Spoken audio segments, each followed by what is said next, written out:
Yeah, welcome to the Premier League show. Okay, we're coming at you from a whole new angle, trying to live, trying to exist, trying to stay alive. This is one of the best drinks in the world, made by my uncle actually, Malta Guinness, amazing drink. Let's get straight down to it because, guys, I've changed. Sorry, I know I keep saying this all the time, but I mean this. I've not changed. It's now time to be a lot more real, a lot more critical, and perhaps a bit ruder. So if you don't like it, I'm sorry. Take a hike. So the Premier League show, this is something that will obviously be a weekly thing where I review the Premier League matches. Not really the matches as a whole, I just look at it as a whole because I think what I like about the football hot and what I always do is that I don't really pinpoint things points by points. I look at the whole pie. So what do we have here? 3 matches gone, 3 wins for Man City and for United and for Chelsea. So this was always what everybody thought coming into it. You have 3 humongous managers in here. 2 people coming in the Premiership for the first time, but that doesn't matter. They're still top of their game in Conte and Pep. So people thought, yeah, it's going to really be between these 3. But I think nobody really thought that they would hit the ground running this early. I thought it would take some time for City, for Pep to readjust to the way that the Premiership flows.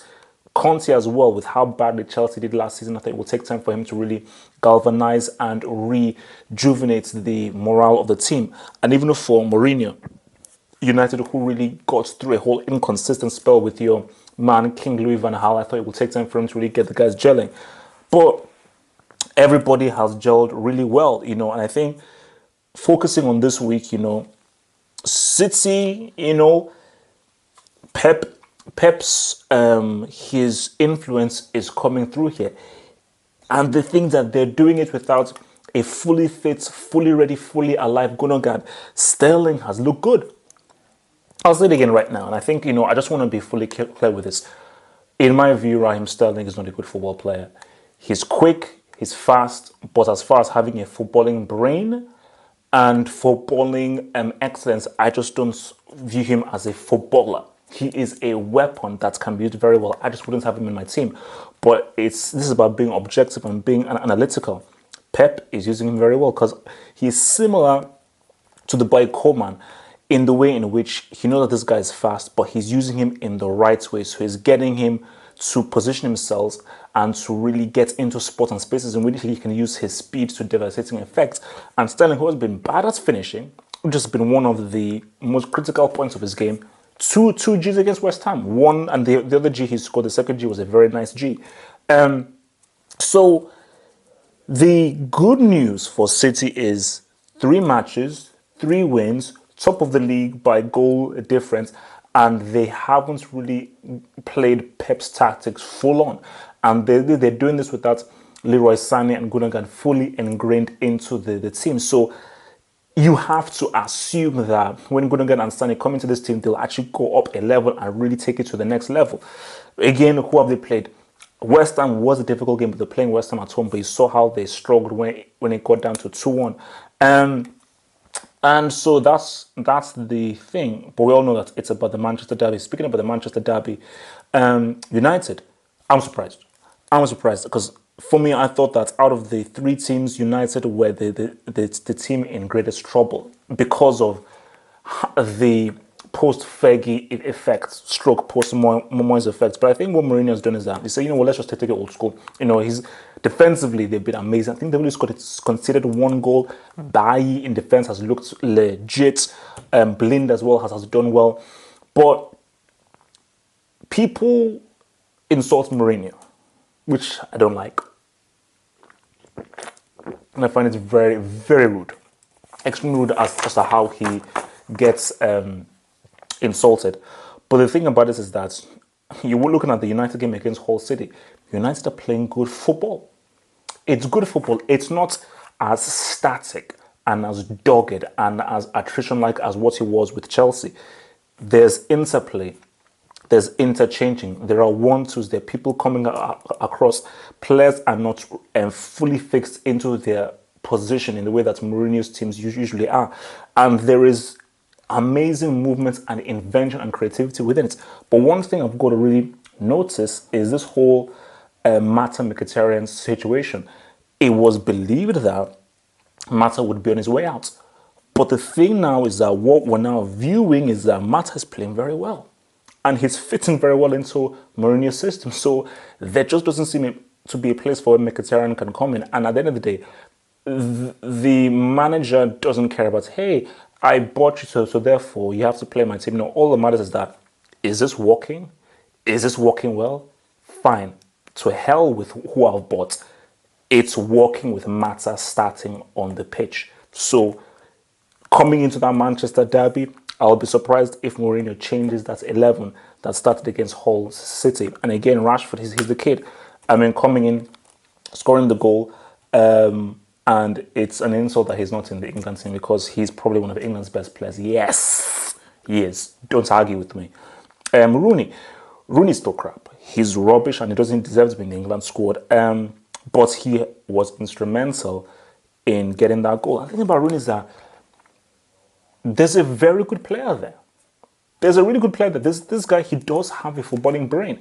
But the footballing brain just doesn't equate to the physical end result that we see on the pitch. You know, I still see a player who he loses the ball too many times. He's always a step slower. And this just isn't the same kind of guy that we're really used to seeing from years going back. Like, what? Can this guy really be like England's next Gascoigne and so forth? But I think, Mourinho has done a great job.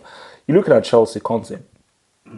And Chelsea were my early pick to win the league. So I think what Conte is doing, he's balanced. And I think I was discussing this obviously with my partner Daniel on Talking Tactics. City attacking. United, even if not fully defensive, but still defensive is their thing. I think Chelsea are like a blend of the two, defense with attack. So they are much more balanced and measured in how they're going. But the key thing is this. Remember last season when there was a meeting against my boy? I think one of the key things was Hazard. And I said this throughout the last season that if Hazard isn't on point, Chelsea aren't on point. So one of the main things is that Hazard has been on point, and Hazard went full on G'd up in that game against Burnley. So you're saying to yourself that, because the thing with these leagues is that you need a great team. You need a good defense, good keeper, good midfielder, a defensive midfielder, nice central midfielder who can drift, some wingers who can cross and also score as well, a nice, good old school striker. But if you have that star player, that can do a lot for you, because you're looking at United. I just don't think that United and City have a Hazard, and this is coming from a guy who it's not really the biggest Hazard fan, but Hazard at his best, City and United don't have that, And when you're now coming into a title race and you now have that Chelsea v United, Chelsea v City, it's players like Hazard that can win the game for you, but also is the tactics of the manager like Conte who can keep it at 0-0. 75 minutes gone, keep it at 0-0, keep it tight. And if Hazard can either score or make an assist, it now comes to the manager of now holding that result and getting those precious 3 points that can actually be the difference between coming first or second in the league. Arsenal, so obviously, Ozil playing very well, doing very well against Watford. And this is something that annoys me. So Ozil has a great game, scores even as well against Watford.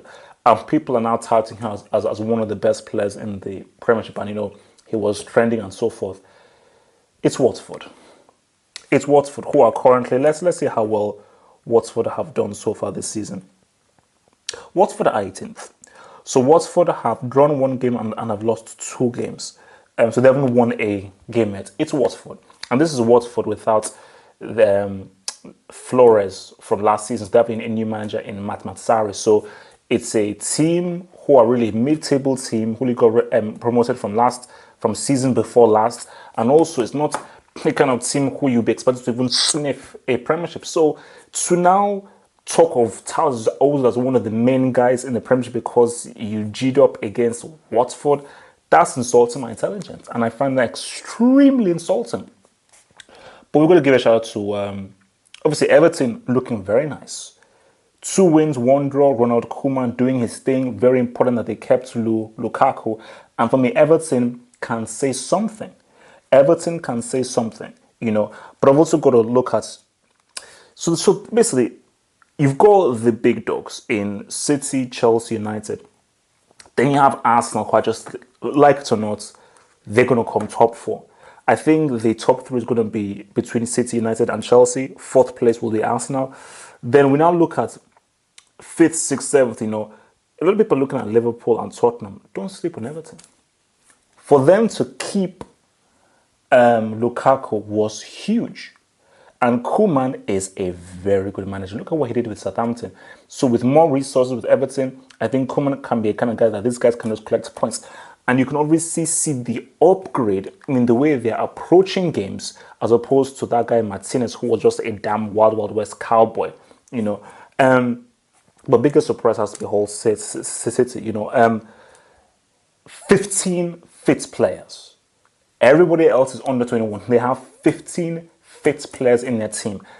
And what they're doing, still competing, coming in fifth. And they were minutes away, a minute or 2 away from actually getting a valuable draw against United, which would have put them on 7 points, level on points with Everton. So what Mike Phelan has done with Hull City is almost miraculous. Absolutely amazing. It won't last. They ain't coming top 6 or top 7. That's not happening. But this has been an amazing, and look, every point counts. So this is an amazing start to the season for Hull City, man. It's very nice. So you look at that Tottenham Liverpool game, and I think Liverpool fans are already sort of feeling the pain from Klopp. It's early, but I think I need to remind people about what I said about Liverpool Tottenham. This is the beginning of the season. For Tottenham, I said then they're not coming top 4. I can guarantee you right now, book it. Tottenham are not coming top 4, or top 6, top 7 for sure. But Tottenham, they cannot compete with the mights of the Manchester teams, Chelsea, and so forth, and Arsenal. For Liverpool, it's inconsistency. Simple as that. Great attack, great counter-attack, some very, very good players. But that game against Tottenham was the reason why they're not going to drop. You can look at the Burnley game, but also the Tottenham game. Liverpool should have won the game. The game was there to be won. And if you keep on slipping, because already, look at those, this will come back to haunt them. The loss against Burnley and the draw against Tottenham. Burnley, you shouldn't be losing to Burnley. So it shouldn't be happening. Home or away. Tottenham, away from home, I understand that you look at the game, Liverpool should have won that by 2 or 3 goals in the first half. To allow Tottenham to come back in the game, to get a 1-1 and even almost beat you, shows that there is an inconsistent problem with Liverpool. And I do not believe Klopp can solve that. So Liverpool will be entertaining. They're not going to be to the extent of Everton, where they'll be finished 5th, 12th or 11th. They'll be entertaining. They'll have fun. They're going to be involved in some of the most entertaining games this season. But we're talking business. We're trying to be serious here. Top 4, you're having a laugh. They're not coming top 4 with a defense like that and a midfield like that. It's just not happening. And for me, I just think it's very sad. Stoke are last. So that's why when people talk about, Pep has finally won at Stoke, no, that doesn't mean anything to me. Stoke are last. So, and I think that for Stoke fans out there, it's very simple. They have to get Pulis back from West Brom. I believe he's in West Brom. Yeah, he's in West Brom. Get Pulis back. Get Pulis back and bring back, because I think the Premiership is missing that old school Stoke. I'm not missing players breaking legs, because that's not very nice, but I'm missing the old school Stoke, because that's because insult the Premiership all you want. Insult the Premiership all you want, and some of your criticisms are valid. But one thing you can never insult the Premiership for is that Stoke City away in January is the most thugged out fixture in world football. Facts, I looked it up. It is the most, look in Wikipedia, type in thugged out fixture. Stoke City away in January when it's cold is the most thugged out fixture in football. But I believe that without Tony Pulis's very old school, archaic, medieval-like, regimental, militant kind of coaching for, especially with Stoke, you're not going to get that full flavor of Stoke away. So I think, this guys were in for a very exciting Premiership season. So that's just the fact, And people who don't support the Premiership team or insult the Premiership, your criticisms are valid. Of course, they're very valid. Anybody that says the Premiership is that the Premiership plays the best for football in the world, you're stupid. So it's not. I'm not trying to be rude or anything stupid. I'm just being real. Again, this is Football Hot, and you watch me because I'm here to be real and I'm here to be honest. I don't mean it in a personal way. I'm just here to be honest. If you feel the Premiership plays the best football, you're stupid and you don't know about football. But it's most exciting. It is exciting, and this has been an exciting start to the league.